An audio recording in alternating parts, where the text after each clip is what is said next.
একটা নিষিদ্ধ ঘোষিত দল, নিষিদ্ধ ঘোষিত আসলে কথাটা ঠিক না, আমরা টেকনিক্যালি যদি বলি, নাম যদি এভাবে বলি আওয়ামী লীগ দলটা নিষিদ্ধ হবে কি হবে না এই জিনিসটা একটু ক্লিয়ার করে রাখা দরকার। সেটা নির্ধারিত হবে আদালতে, আইসিটিতে।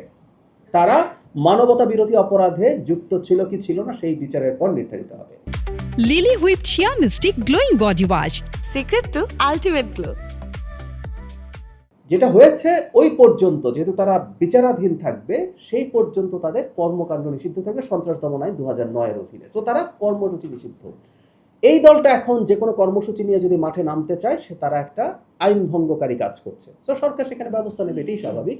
এবং রাজনৈতিক দলগুলোর আসলে ওখানে করার কিছু নেই। এটা তারা সিম্বলিকলি হয়তো মাঠে আছেন, যেহেতু তারা বলছেন তারা অনেক কিছু করে ফেলবেন। আর সেনাবাহিনীর দেয়া নিয়ে আমি যেটা বলবো, এর মানে এই না যে অনেক কিছু তারা করে ফেলতে পারে। আমি ব্যক্তিগতভাবে মনে করি না আওয়ামী লীগের সেই রকম নৈতিক সাহসও আছে। মানে আপনার তো একটা নৈতিক সাহস লাগে।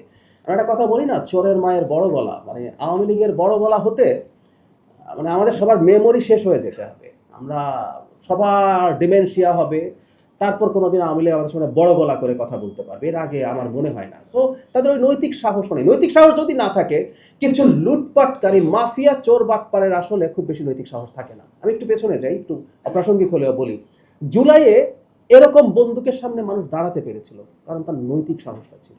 ও ধান্দাবাজ লোক ছিল না, ও দেশকে ভালোবেসেছে, এই দেশের ভালো করতে চেয়েছে। এত গুলি, এত মৃত্যু, এরপরও মানুষ পরের দিন আবার গিয়ে দাঁড়িয়েছে। তো তাদের দিয়ে আসলে তেমন কিছু হওয়ার কোনো কারণ নাই। তারপরও সরকারের থেকে যেটা করা উচিত, যে কয়টা জেলায় তার মনে হয়েছে যে ঝুঁকি কিছুটা হলেও বেশি, কারণ কিছু খুব ছোটোখাটো নাশকতার সক্ষমতা হয়তো আছে, আর তাদের প্রচুর টাকা আছে, সেটা খরচ করে হঠাৎ করে কোনো নাশকতা করে কিনা, সেই জন্য যে জায়গায় ঝুঁকি বেশি মনে হয়েছে সেখানে সেনাবাহিনী রাখা হয়েছে জনগণের নিরাপত্তার স্বার্থে। এর মানে এই না যে সরকার মনে করে আওয়ামী লীগ অনেক কিছু করতে পারবে, আমি সেটা মনে করি না। আচ্ছা, এটা বিএনপির অবস্থান, এটা আমি আসলে সরকারের পক্ষ থেকে ব্রিফ করছি। সরকারের কোনো অবস্থান নেই, এটা বিএনপির অবস্থান। আমার মনে হয় বিএনপিকে জিজ্ঞেস করলে ভালো হবে। আর একটা জিনিস আমার মনে হয়, আদালতে বিচারাধীন বিষয়, আমরা যেহেতু সবাই মিলে আদালতকে সালিশ মানছি, মানে আমরা তো আদালতে যখন যাই আমরা প্রস্তুত থাকি, রাষ্ট্রপক্ষ তার মতো করে কাজ করবে, আওয়ামী লীগ যদি ডিফেন্ড করে সেটা তাদের মতো করে করবে, সেটা চলবে। আর পলিটিক্যালি বিএনপি কী করবে, কাইন্ডলি আমার মনে হয় বিএনপির কাছে যাওয়াটাই ভালো হবে।